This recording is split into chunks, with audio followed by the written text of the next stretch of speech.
Cinema आप देख रहे हैं द खबर आसपास। आज हम चर्चा करेंगे किसान आंदोलन पे। पहले आप यह वीडियो देखिए, फिर हम इस पे चर्चा करेंगे। मैं अपने किसान भाई बहनों से फिर एक बार कह रहा हूं, बार बार दोहराता हूं कि उनकी हर शंका के समाधान के लिए सरकार 24 घंटे तैयार है। किसानों का हित पहले दिन से हमारी सरकार की सर्वोच्च प्राथमिकताओं में से एक रहा है।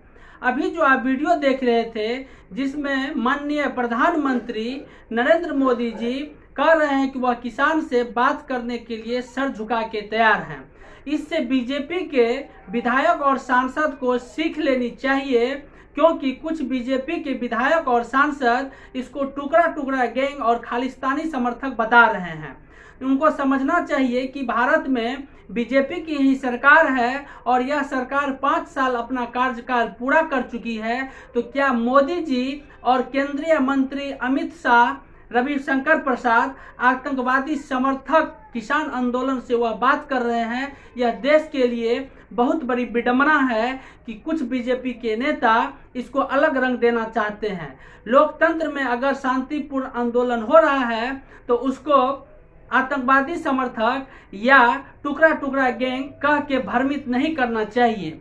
अगर किसान की इस 3 कानून पे कोई नाराजगी है तो यह जिम्मेवारी सरकार की है कि उसको दूर करना चाहिए। यह भी एक अलग बात है कि सिर्फ पंजाब और हरियाणा के किसान विरोध कर रही है और सभी जगह पे किसान शांत है और सरकार लगातार उससे बात कर रही है। आपको हम एक ऑडियो सुनाते हैं और फिर बात को आगे बढ़ाते हैं। अरे हम ये कह रहे हैं तुम तारपुर के रहने वाले हो? हाँ, तारपुर के। तो धान कहाँ ले गए हो? हम मीरपुर कितनी दूर पड़ता है मीरपुर हमें बहुत दूर पड़ा, रसोई होके आए हम।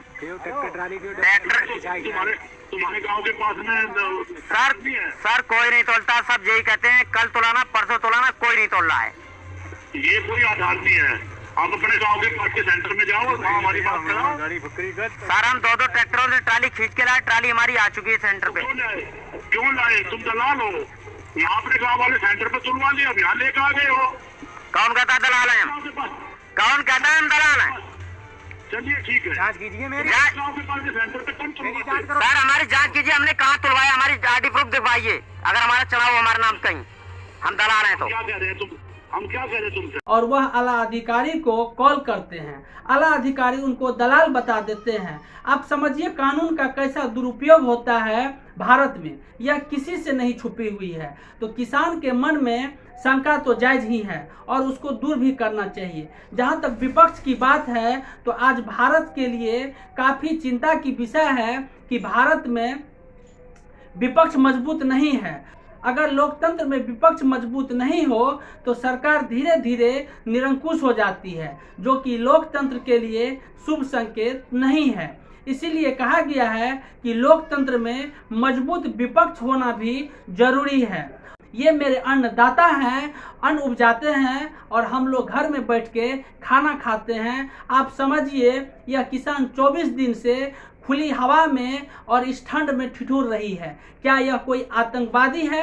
आपके देश के ही नागरिक है। यह आतंकवादी नहीं है, जो कि सरकार भी भली भांति समझ रहा है, लेकिन कुछ ना समझ सरकार में बैठे हुए सांसद और विधायक इस चीज को समझने के लिए तैयार नहीं है, जो कि काफी अशोभनीय है। कोई भी बात अगर हम करें तो स्वच्छ राजनीति के लिए जरूरी है कि आंदोलन शांतिपूर्ण हो, तो उसको आतंकवादी का रंग नहीं देना चाहिए। आपको आज हम एक वीडियो के साथ छोड़ के जा रहे हैं। आप सुनिए एक पुलिस अधिकारी से कैसे भारतवर्ष में कानून का दुरुपयोग होता है। परंतु स्थिति आपके समक्ष है। वासुदेव कुटुंबकम एवं सर्वे भवन्तु सुखिनः विचारधारा वाला देश, जहां आज नक्सल समस्या ने गंभीर रूप धारण कर रखा है। प्रश्न उठता है, ये नक्सली है कौन?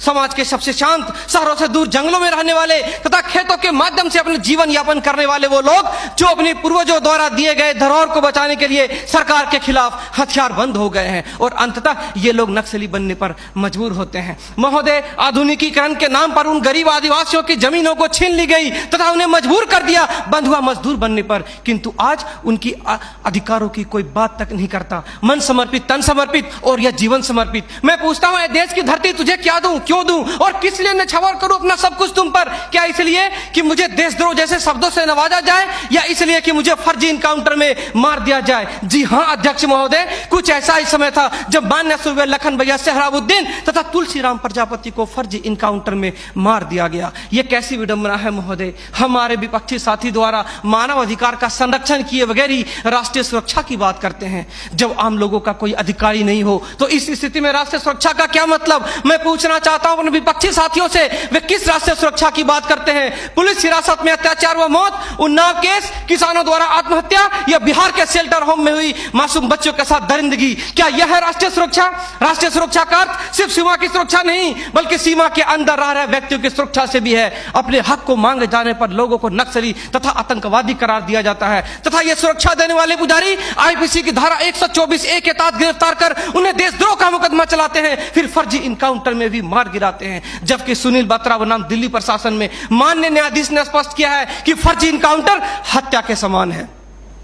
10 जुलाई 2004 को मनोरमा देवी के साथ दुष्कर्म और उसकी हत्या तथा पूर्वोत्तर राज्य की महिलाओं द्वारा हम सुरक्षा बलों के समक्ष निर्वस्त्र होकर विरोध प्रदर्शन करना इस बात का द्योतक है कि हम सुरक्षा बलों ने arms force special power act का दुरुपयोग कर नाजायज फायदा उठाया है। वहां के लोगों को जबरन गिरफ्तार कर उसे मानसिक एवं शारीरिक रूप से प्रताड़ित किया है तथा उनकी बहु बेटियों के साथ दरिंदगी कर मानवता को संसार किया है। यह देश की सभ्य समाज एवं लोकतांत्रिक शासन प्रणाली पर प्रश्नवाचक चिन्ह है। सीआरपीसी की धारा 41, 42, 107, 151 के तहत बिना वारंट गिरफ्तार करने की शक्ति, सीआरपीसी की धारा 129, 130 मजमे को तितर बितर करने की शक्ति और जरूरत पड़ने पर गोली चलाने तक की शक्ति इन सुरक्षा बलों को दी गई है। और कितने अधिकार दिया जाए इन्हें? तो दे दो रोलेक्ट एक्ट जैसा अंधा कानून और ढूंढते रहो इतिहास के पन्नों पर स्वतंत्रता एवं समानता जैसी शब्दों को। महोदय, आज जरूरत है चिंतन की, मंथन की, जागरूकता की, लोगों में विश्वास जगाने की। आज जरूरत है सुपर 30 जैसे संस्थानों की ताकि अपने पथ से भटके हुए बच्चों को उचित शिक्षा, भोजन इत्यादि का प्रबंध कराकर उसे विकास के सही मार्ग से जोड़ सके।